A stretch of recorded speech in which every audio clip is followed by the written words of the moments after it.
Okay, it's Atlanta's #1 hip-hop station, Hot 107.9 and home for the Ricky Smiley Morning Show. Of course, you know it's your folk, B-High, radio shouting, stepping in the building. I got some family in this thing, Trapperman Dale, Starlito, what's good with it, fellas? What's happening? I mean, feeling good, feeling great, man. I mean, y'all got a project that's about to drop this week, and it seems to me like stuff is about to get real around here.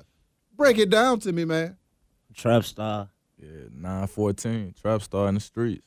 That motherfucker gonna have shit going crazy too. I'm with you. Yeah.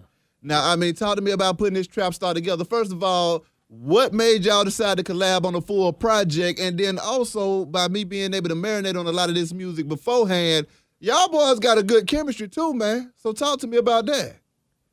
It just made sense. We've been working together a little bit over a year. Yeah. And Band Play, the producer, he produced the entire project. He kind of, made it make sense as far as musically, and that was a big part of the chemistry as well. We both worked with Band Play on our own time, but all three of us getting in the same room, it was just clockwork. Yeah. It kind of just happened too. Just like bro was working on some shit. He stayed working, and we just locked in. Just one time, we just locked in the studio probably about a week straight. We just started knocking out so many songs. We came up with it, and it all fell in place. Real fast. Real fast, yeah. That Juice, man. I had a chance to check that out. Song hard, visual equally as hard. Talk to me about putting that banger together and then saying, you know what, man, let's just go ahead and make this thing historical at the same time. That was one of my favorite movies growing up. That's right. Mine so too. when I did the song, when we came up with the song, it was just like, man, we got this. It only makes sense to play this and it came out right too. Yeah, it came out right. Yeah, and the same with the visual. We just kind of drew inspiration directly from the movie. Tupac definitely one of my biggest inspirations as far as artists goes. And I think this generation, I guess behind me almost, is almost, I don't want to say forgotten, but I don't know if his legacy been preserved in the right way. So, any form of homage is due. We kind of did it in a entertaining way. Like Trap said, it was one of his favorite movies, something that we had in common, just as far as putting that together. Then Band played the role of Steel in the video. Yeah, that was cold. Hey, he played a hell of a steal too, might I add. He played a hell of a steal. The beer and the bologna with the eggs and all that, It was fun too. I think a lot of times people can take themselves too seriously. Yeah. In this rap world, or they such characters within themselves. So it was fun for us to play some other characters. I know this is off topic, but still, when you think about Pac and that Juice and stuff, is it just me? I think the reason why folks have a hard time paying homage because it still feels like it was yesterday, and not as long ago as it actually was. You see we were what I'm just saying? talking about that every time we watch the movie, it's like you see something new. Yeah, exactly. You be like, man, I know this it seems like it's new on you. Every time you watch it, the more you watch it, it never get old. Exactly. Yeah, they only had $25 between the whole crew. They had to go rob something. You feel me? It was up. We got $25 between the four of us. We need to go bust a move. So, exactly. It was real in that regard. And you're young. I was a kid when they came out. Exactly. So I can watch it from a different perspective now. Facts. It was a great performance from Tupac. He was at that point. I felt like he was as skilled of an actor as he was. I wasn't that familiar with the raps. It was just that's the crazy dude from Juice shooting everybody. He shot 4 people about 15 minutes in real time. You ain't lying. You ain't lying. Now, I mean, another banger though, man, that See Me Sweat. When that song came on, I immediately knew that y'all boys were bringing the pain around here. Talk to me about putting that song together, and then also with them tracks, because what I'm hearing here is a fresh new sound too, man, and that felt good to be able to hear that sound. But it's one thing when you hear a fresh new sound and you're like, wait a minute, what's going on here? And it's another thing when you hear that sound and it catches your ear and you're like, okay, it's going down in this thing. Talk to me. It was kind of just really just going off band and the chemistry we had. We just coming up with shit, really. I really can't even explain to see me sweat because I think a lot of them songs we kind of, I don't know if that was one of them songs we fit like did half of it, came back to it because a lot of songs I think we kept moving. Just smashed that one. We smashed that one. It just happened. A few songs we might put a few bars on it, like bro might do a chorus, I go home with it, come back, or vice versa. But that was one I can say following, like a good leader know how to follow, and I'm able to follow his lead with the music of it. Like I can say this project kind of took me back to my roots as far as, you know, it's called Trapstar, his name Trap. I go by Star. It's kinda, it's you know, too slick. It's too slick.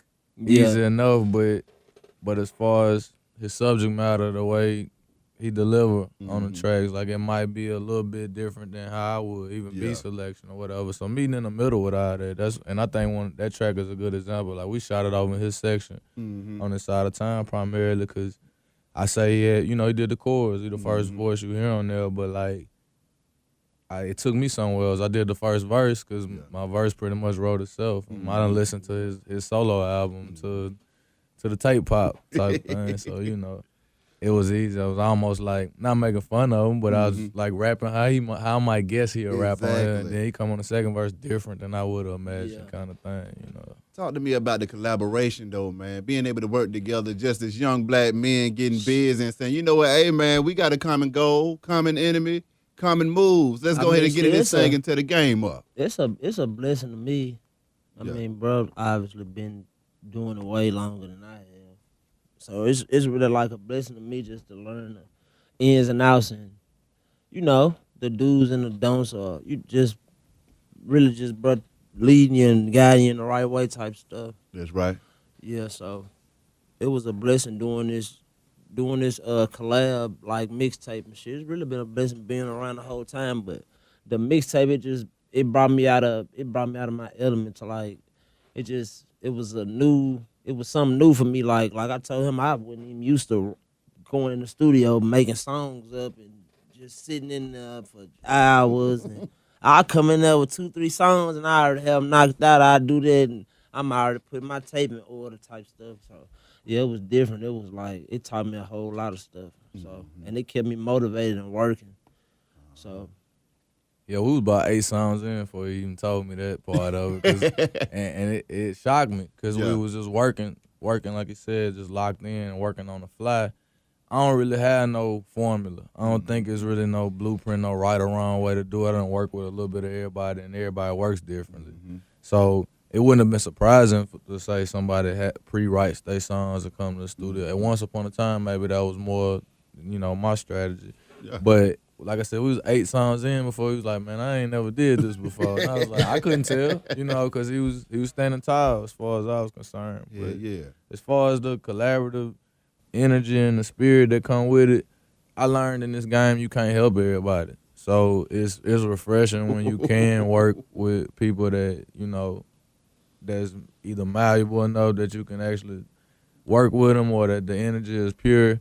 People have agendas and all like that. People break that down, though, Starlito, because what you said was powerful right there. Yeah. And, you know, I'm the type of brother, I try to help as many folks as I can, too. Yeah. And what you do learn, like you said, you can't, everybody don't even want to be helped. You could try to help folks, but everybody don't even want to be helped. Right. So talk to me about your experience and your knowledge on just that situation. I mean, it probably once upon a time when you couldn't help me or you couldn't do much for me. Like, it's, you know, being stubborn or being young or just thinking you know everything or whatever it might be. But like I said, people have agendas. People have their own visions for themselves, and whatever it might be, pride or otherwise, or people might just kind of play up under you to get as far as they feel like they can go with you. And then it's like, I'm gonna break bad or I'm gonna just go left. And I mean, that's cool too. But it's refreshing when, you know, you can kind of, when it's transparent, when you can just take it for what it is, and ultimately, like, we helping each other. Like I said, if I hear a track that I might not even otherwise wrote anything to, and bro, like, I got this, or I was thinking this, and I, you know, and it pushed me in a creative direction, like, that's a gift. You know what I'm saying? I'm clinging to that. Let's run with that. You know what I'm saying? I don't think I know everything, or I don't got the supreme say so and how this going. So it was cool. Like this project was really like meeting in the middle with somebody else, and this other than working with Don Tripp, this is like probably the first time that's happened in such an organic fashion. Exactly. Now I know you said earlier that at one time people probably couldn't help you as well. Could that have been because you was at war with yourself too, sir? I just did the most talking to me about that. I had to do it. I had to do it. Probably so. I mean, but it's that project was very much like coming of age, like realizing we all flawed. Yeah. Like we all go through it. We all fighting our battles, even if they from within.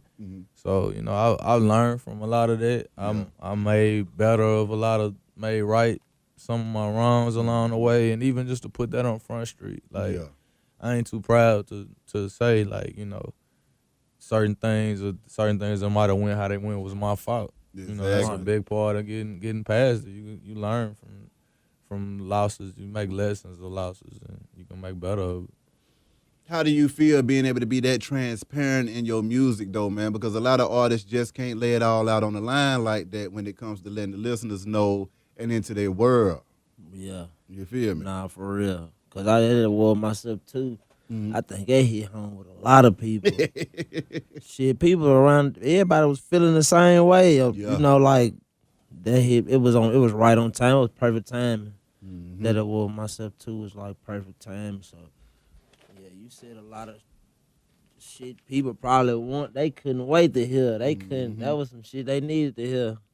It's just balance. Like for myself, for others, like that's what I feel like my purpose is. Is as I try to maintain balance within, it's like balancing this weird ass game. Exactly. The ideals and morals and everything kind of get shape shifted. They get turned on their head sometimes. Like, cause a lot of people, if you listening to stuff where they not keeping it real with you, the listener, it make it that much harder to keep it real with yourself. Yeah. And I know a lot of the music that's impacted me, has had the biggest impact on my life or whatever was transparent music. That's right.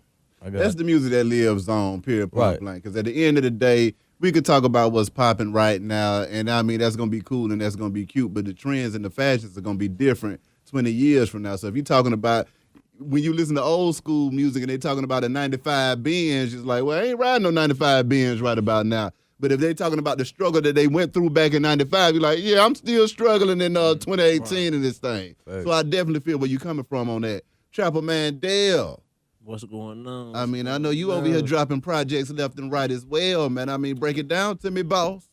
Staying active. I'm trying to stay active. I know if I ain't active, I'm going to be doing something else I don't got no business doing. So the best thing for me to do, stay in the studio, stay active, keep dropping.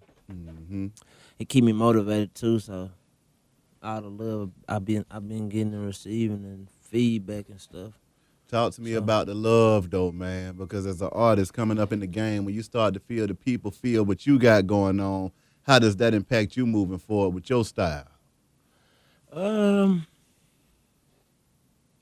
don't know. I just try to be original. Just like if you listen to the 91 project, it don't sound nothing like really probably nothing you could point your finger on. I got my own style and stuff. So I don't know. I really make music for my ears.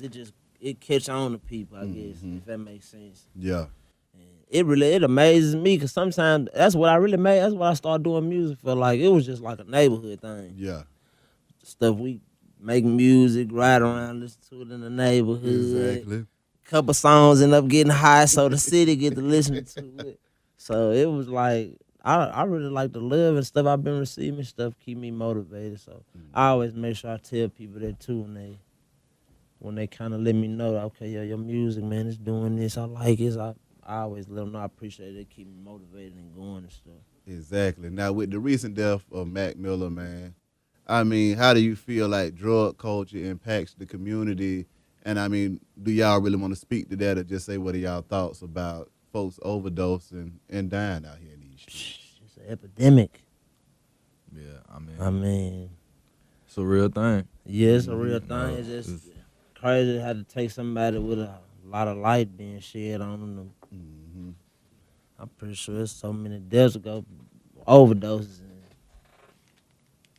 Yeah, it's getting to be almost far too common. Yeah. Like even you know, I wonder what awareness, what change it'll bring about. You know, I'm seeing some of my favorite artists speaking out. I didn't know Mac Miller. I didn't, you know, Rest of Soul. I didn't have a relationship with him, you know, other than some music I heard. But like I said, some of my favorite artists, it appears to really have an impact on them. Yeah. And I'm seeing them like speaking out in regards to, you know, different topics, be it addiction or depression and all that stuff. I've always felt like mental health was a topic worth speaking on. Like I said, I think we all fighting certain battles. We all got demons, and you know, maybe the young man's life and or death, you know, won't be in vain if it can help somebody, you know, conquer their battles or turn a new leaf, go in a different direction with it. Like, honestly, like I've dealt with different things, you know what I'm saying, in my adult life. And having witnessed things in my childhood and adolescence and otherwise, like third person, like I know it's real. Yeah. I know the struggle with a lot of that stuff is a very real thing, and like I mean, a lot of the youth, these young people, like they doing harder drugs than you know people were in different eras. So That's right. It's real, man. Like a lot of like things that the rap realm can sometimes glorify. It's like we gotta make sure we balance that out with the awareness of, you know, how dangerous some of it is too. That's right. Yeah. Now, on the lighter side of things, I saw you working with my A-Town fam, Lil Baby, man. Talk to me about that collaboration right there too, man. Yeah, that was major. Yeah. That's my dog. We did that exotic record produced by Tay Keith. Yeah. I think his album might just hit gold, if I ain't mistaken. Just it's a real young cat right there. Like one of my favorites. That's right. Just cosmic, just kind of how the world works. The world a lot smaller than we think a lot of times. And you know, by the time we end up linking, it's mutual respect, mutual admiration and whatnot, and the rest is history. We made a banger. Talk to me about Tennessee popping like a mug right now, man. How y'all boys feeling about that? Tennessee is popping right now. Yep. It's Memphis, Tennessee got about 10 superstars. Yeah. Memphis is Memphis. They got their wave going. Mm-hmm. So I mean, it's been like that. Like their music, I feel like even if it was on the underground level, you know, early in my career, I spent a whole lot of time in Memphis. I got a lot of love for Memphis, and I get a lot of love in Memphis. Like, I think bro done played a show or two down there with me to sold out crowds. We got one in December coming up, following this album and all that. So we're just trying to, you know, hopefully we can take them steps to making Nashville have that same kind of impact in the rap game. But I mean, them my Tennessee brothers, like you said, like it's pretty much everybody I can name. I got records with them, or I got like real firm relationships with them. Like, so it's great to see, you know, it's right down the road or whatever. Yeah, Exactly. it's right down the road, but it's two different fields. Yeah. And we most definitely trying to get. They most definitely need to see our field, our side of the field. I think they need to see our side of the field more better and stuff. So that's probably like, I think at Trapstar, it kind of take you in the life of every day of just what people go through. Just like, and I know it's a million people feel like that too. Like this city is like an everyday life in the life of somebody that live in Cageville, like you know, your average hood nigga or whatever. Lastly, fellas, anything else y'all want to get off y'all chest, and how can folks contact y'all, man? Man, you can reach me on Trapperman Dale on every website, everything. And I do want to get this out of my chest, man. 9/14, you need to go get that Trapstar album if you ain't got it. Go get that 91 album. It's out right now. War Myself 2 is out right now. It's just it's a work, man. That's right. Yeah, I mean, bro said it. I'm Starlito Grind Hard on Instagram, Lito615 on Twitter, etc. I'm actually doing a social media cleanse right after this album drop. Yeah. I'm following my dog Lou Will. He got this Read initiative, and I think it's a good thing he pushing. I mean, it's Read stands for Reassure, Enrich, Aspire, and Dream. And just kind of noting that social media can kind of be a drug of sorts. We were just talking about, Yeah. we were just talking about, It's overdosing addiction. and addictions and people, kind of losing themselves. It's like I really know people that gotten in real trouble because of their compulsions that are tied to the internet.